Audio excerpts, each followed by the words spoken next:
Stu Journalism and the New Brunswick Beacon present The Basement Files. Hi, I'm Bridget Yard. I'm Kyle Douglas. Welcome to this week's edition of The Basement Files. Our top stories are New Brunswick school districts amalgamate to cut costs. Harrington Hall's liquor ban is lifted. The Occupy movement comes off the street and into the lecture hall. Administration and employees are unsure what will change after the amalgamation of school districts in New Brunswick. The government has announced its plan to cut administration costs by laying off employees and cutting the districts to half.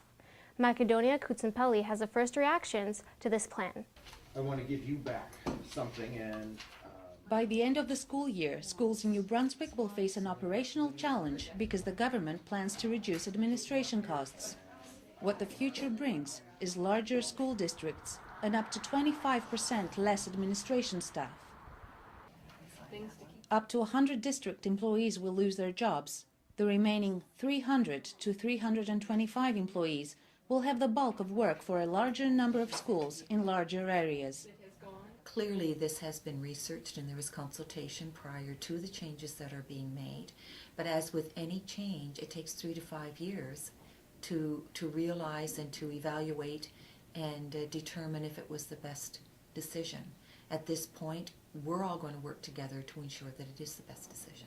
comments. District education councils have little information on how the new plan will work out, which positions will be cut, which offices will be closed, and how 7 instead of 14 districts will cover the needs of more than 320 schools across the province. For example, the proposed new district for Fredericton will include schools from Oromocto and Woodstock up to Edmundston. Teachers are also concerned about how their work will be affected. Are going to be fewer district offices? Where are they going to be situated? How's that going to change my access to the support that I need? In terms of payroll or transportation, as a principal, you're in daily contact with someone at district office. So, that concern is there. And then the concern is, how is it going to affect schools down the road? The Department of Education said the cuts reflect a 15% decline in the student population in the past 10 years. As operation costs rise every year, New Brunswick can no longer afford to have twice as many districts as other Atlantic provinces. Minister of Education Jody Carr said $5 million will be saved every year, which will be invested in classrooms instead of administration. This isn't a traditional cost-cutting exercise, but a way that we can reinvent, be creative, and do better with the dollars we have. The Liberals expect to see more money put towards education instead of cuts. The Alward government had promised more teachers, more support staff, more curriculum support in the classrooms, and so far we have not seen that. Teachers also want to help decide how the money will be better spent. It's an investment in our future, and we need to make sure that the money that is potentially saved by this amalgamation is invested back into schools and into classrooms and into supports for students. The amalgamation is planned to be completed in the summer, but it will be just the beginning of further changes that the government plans in areas of school services and school use.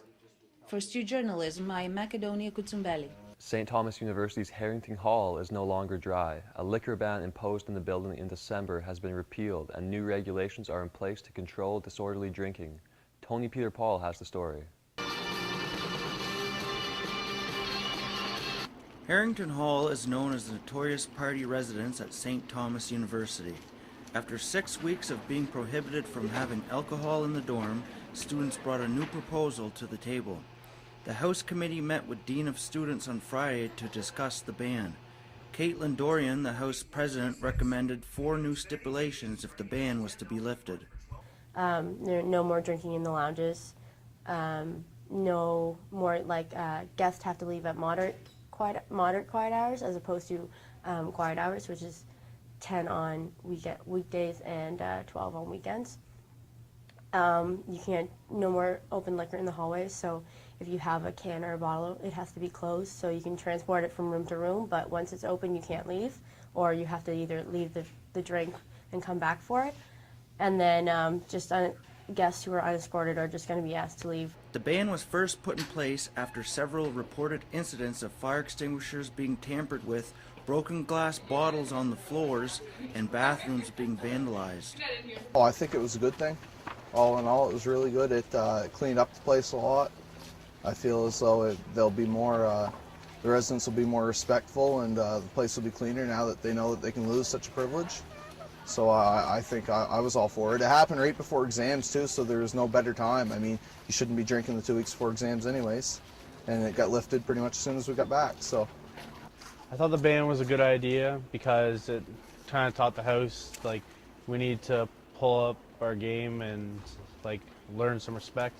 And I think the house learned their lesson, and I think we deserve the freedom to be able to drink again. Since the ban, there have been only 2 reported incidents of alcohol on the premises. Now that the ban is lifted, Harrington residents can enjoy a drink while keeping in mind the consequences for disrespectful behavior. For Stu Journalism, I'm Tony Peter Paul. An alleged case of bullying has prompted the community of Hampton, New Brunswick to rally around one of its own.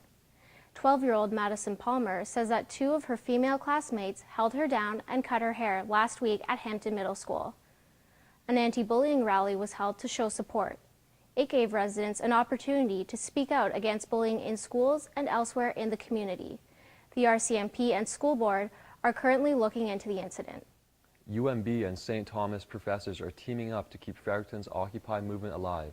The Occupy Winter Speaker Series will discuss social justice issues affecting the community.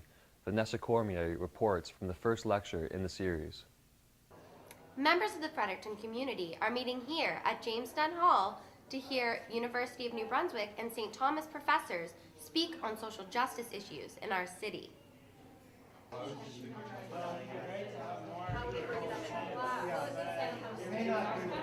What started on New York's Wall Street on September 17th has gained momentum in Fredericton. While protesters are no longer occupying the sidewalk in front of City Hall, the Occupy movement is alive and well in the Fredericton community. Matthew Hayes and John Gilbert Walsh, both St. Thomas University professors, have put together a speaker series that is set to run twice a week until February 25th. Well, yeah, there's been a lot of interest, and I think basically people are interested in finding other ways to show their support for Occupy and to show their support for policies that will support greater levels of equality. Because not everybody's going to go, and camp out downtown. The talks are open to students and the general public. Tuesday sessions will take place at the St. Thomas campus, while Saturday sessions will be downtown at Conserver House on St. John Street. Hayes is the first speaker in the series. His talk is titled Occupy Tuition, What Students Can Learn from the Occupy Movement. Debate and discussion is encouraged at these events. Mary Dan Johnson took part in the demonstrations downtown and has followed the movement to the classroom. Obviously was really important for students, faculty, and staff in the university community, but there are lectures upcoming on food production and on forestry in New Brunswick. There may be one on shale gas, but these sorts of issues that we have to deal with every day, that rather than understanding them as individual problems, that we can take action together to try to solve them. Okay. In his talk, Hayes explained that the movement was created and pursued by the people.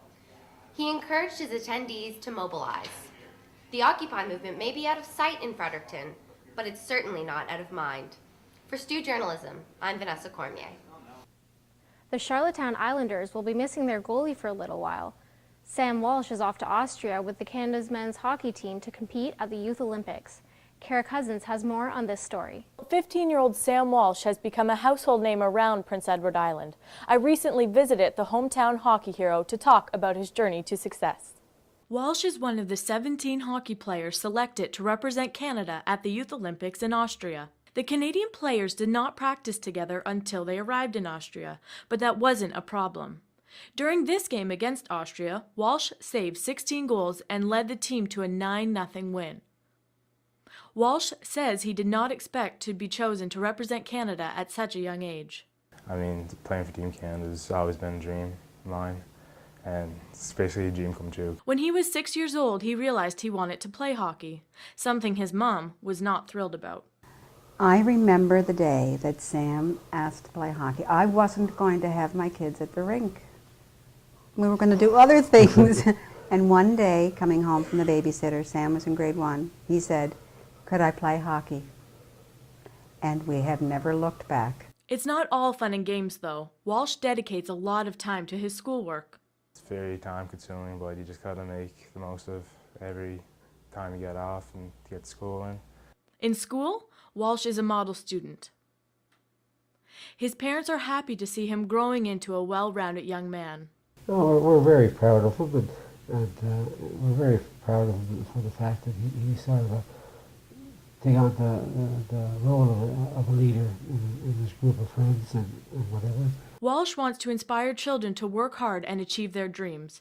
His advice for them? Just stick to it. I mean, you have to try your hardest every day to get better, and yeah, basically if you stick your mind to it, you can almost do anything you want. Walsh hopes that this is just the beginning of a fulfilling hockey career. For Stu Journalism, I'm Kara Cousins. Joe Paterno, the legendary Penn State football coach of 46 years, is dead. Paterno holds the record for the most NCAA Division I victories. Most recently, however, his name became synonymous with the child abuse scandal involving his assistant coach, Jerry Sandusky. Paterno was fired in November, halfway through the football season. Shortly after that, his family announced he was battling a form of lung cancer. 2 months later, Joe Paterno is dead. He was 85. Earlier this week, Tim Hortons announced a new 24-ounce cup size for their beverages. But is bigger always better? Patrick Brennan has a story. This is the morning ritual for many Maritimers. A trip to Tim Hortons to get that coffee fix. For years, Tim's has relied on an image of simplicity, while other cafes like Starbucks and Second Cup are known more for their specialty drinks. However, in recent months, the franchise has been changing. Lattes and other specialty drinks were added to the menu, and earlier this week, a new 24-ounce cup was introduced. Some people welcome the new size. I think it's great. I think, for those people who need that extra kick of caffeine in the morning, all the power to them. While others question the need. Sue Cole is a public health representative. She warns that there may be too much caffeine in the new serving. I think that with that large quantity, you might be going over your daily recommended limit of caffeine. Others have different issues with the new size. Well, what I want to know is who's asking for this? I mean, for 20 years, I've been waking up in the morning, ordering a large double-double. As the day goes on, I switch to a medium double-double. Now what, I got to order a small? I'm not ordering a small coffee. That's ridiculous. Who wants this? I'm happy with the way things were. As far as I'm concerned, this is just another example of the creeping Americanization of Canadian culture. This hits me where I live. Tim Hortons, please reconsider. The face of Tim Hortons is changing, and while some may embrace it, others may be finding their morning rituals changing very soon. For Stu Journalism, I'm Pat Brennan.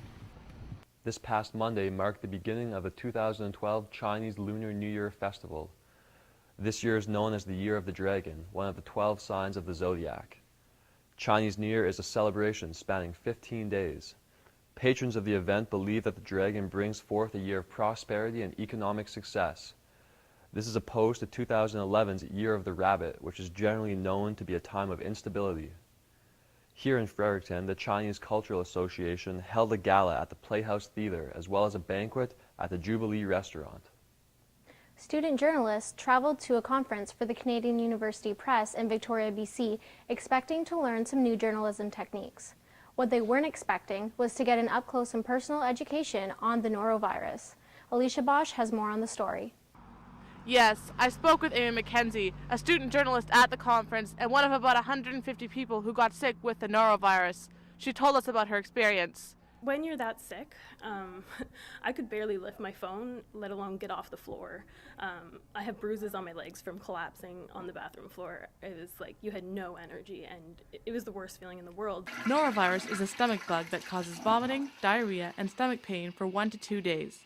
It is highly contagious and spreads quickly, especially through close communities like schools, hospitals, and in this case, conferences. Over 300 people from across the country were at the Canadian University Press Conference in Victoria, British Columbia. About half of them became sick, and 11 people were taken to hospital to be treated for dehydration. I wasn't sure if I was feeling sick or if it was just paranoia because everyone around us was sick and we were all in this one room. And we didn't want to leave the room, but then one by one people started feeling sick. The virus is usually spread through improperly prepared food. One of the best ways to prevent it is through frequent hand washing with soap and water. Hillary Smith was involved in the planning of the conference and helped take care of people who were sick. We're all given, hand sanitizer and face masks and gloves, and we were going door to door offering people Gatorade and crackers and Tylenol and Gravol for some that were, needed to quell their nausea. Those who were able to tweeted from the confines of their hotel rooms, and conference organizers used the popular social media site to pass on information about the outbreak. People at the conference have returned home. For Stu Journalism, I'm Alicia Bosch. That's all for this week. Thanks for watching. Join us in 2 weeks for the next edition of The Basement Files.